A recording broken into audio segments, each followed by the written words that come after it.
बिस्मिल्लाहिर्रहमानिर्रहीम। मेरा नाम मोहम्मद सफ़ान जावेद राठौर है। मैं जदीद ग्रुप ऑफ कंपनीज़ का डायरेक्टर हूँ। मैं south side of the country को देखता हूँ, फ्राम सरगोदा से लेकर कराची तक। मैं फीड मिल production, parent stock production, GP production और कुछ हैचरीज आती हैं मेरे एरिया में, मैं वो सारा कुछ चेक करता हूँ। उसके अलावा जनरली जब लोगों का इंटरव्यू ले रहे होते हैं या एम्प्लॉई किसी को करना होता है या हम किसी बंदे की रिक्वायरमेंट होती है, तो सबसे बड़ा इशू क्या होता है, लोगों को पता नहीं होता या स्टूडेंट्स या बच्चों को पता नहीं होता कि किस तरह उन्होंने तैयारी करनी है या उन्होंने पढ़ना किस तरह है या उन्होंने क्या क्या चीज़ें उन्होंने पढ़ी नहीं। सबसे पहले एक पोल्ट्री प्रोफेशनल को ये स्टार्ट से पता होना चाहिए, उसका माइंड क्लियर होना चाहिए कि वो किस डिसिप्लिन में आगे जाके जाना चाहता है, कि वो फीड मिल में जाना चाहता है, वो हैचरीज में काम करना चाहता है, वो पोल्ट्री फार्मिंग करना चाहता है, वो ब्रॉयलर फार्मिंग करना चाहता है, ब्रॉयलर ब्रीडर फार्मिंग करना चाहता है, वो क्या करना चाहता है। उसी बेस के ऊपर उसने आगे क्या कहते हैं, उसने आगे अपनी स्टडीज करनी होती हैं, अपने आप को उसने ग्रो करना है, ग्रूम करना है। For example if you take feed mill, feed mill के अंदर अगर एक किसी भी स्टूडेंट ने फीड मिल पे काम करना है या पढ़ना है उसके लिए, तो उसको सबसे पहले पता होना चाहिए पूरा प्रोसेस।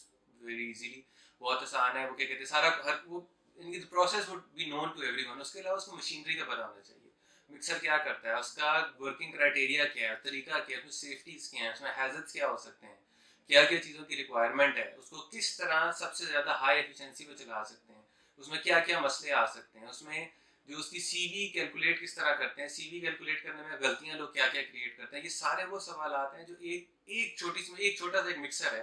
पूरी मशीन फीड मिल के अंदर ढेर सारी मशीनरियाँ होती हैं, लेकिन उसमें सिर्फ एक एक चीज़ मिक्सर है, उसके लिए काफ़ी ज़्यादा सवाल हैं। इस तरह for everything you need to know कि आप क्या चीज़ चाहते हैं, आपको क्या पढ़ना है उसके लिए।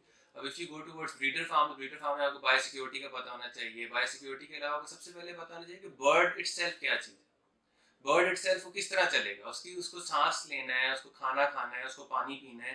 इन सब चीज़ें पूरी करने के लिए आपने क्या क्या चीज़ें पूरी करनी है, टेम्परेचर आपने क्या रखने, क्यों रखने। अगर कहते हैं जी कि नया चूजा आता है, उसको 32 डिग्री सेल्सियस टेम्परेचर चाहिए, तो क्यों चाहिए, किस वेदर में चाहिए, किस तरह की फीड के साथ चाहिए, उसको क्या क्या चीज़ों की रिक्वायरमेंट है। ये चीज़ इस तरह के तमाम सवाल जो हैं उनके जवाब आपके पास होंगे, आपको उन चीज़ों की समझ होगी, यानी कि the basic criteria, the source कि किस तरह चीज़ें चलानी है, किस तरह हमें बर्ड को लेकर चलना है। इस तरह की सारी चीज़ें जब तक आपको समझ नहीं आएंगी, उस वक्त तक you can not be a good professional in the poultry industry. आप हैचरीज में चले जाते हैं, हैचरीज में मशीनें किस तरह चलानी है, मशीनों के टेम्परेचर्स क्या रखने हैं, ह्यूमिडिटीज़ क्या रखनी है, उनकी सफाई किस तरह रखनी है, अंडा लगाना किस तरह है, निकालना किस तरह है, मशीनों के अंदर देखनी क्या क्या चीज़ें हैं, आपने टर्निंग किस तरह रखनी है, टर्निंग कम करते हैं ज़्यादा करते हैं उससे क्या फ़र्क आता है, आपके जो प्लानम है उनके टेम्परेचर कम ज़्यादा करने उससे क्या फ़र्क आता है, कॉरिडोर्स के टेम्परेचर से, ह्यूमिडिटी से, उसके बाद environmental temperature, environmental pressure, corridor pressure, हर चीज़ से क्या क्या क्या क्या फ़र्क आते हैं। आपकी हैचेबिलिटी से क्या फ़र्क पड़ेगा, सिर्फ हैचेबिलिटी नहीं, उसके बाद इन सब चीज़ों से चेक क्वालिटी भी फ़र्क पड़ जाता है, एफसीआर से फ़र्क पड़ जाता है, first week first 10 days weight gain जो उनके ऊपर फ़र्क पड़ जाता है।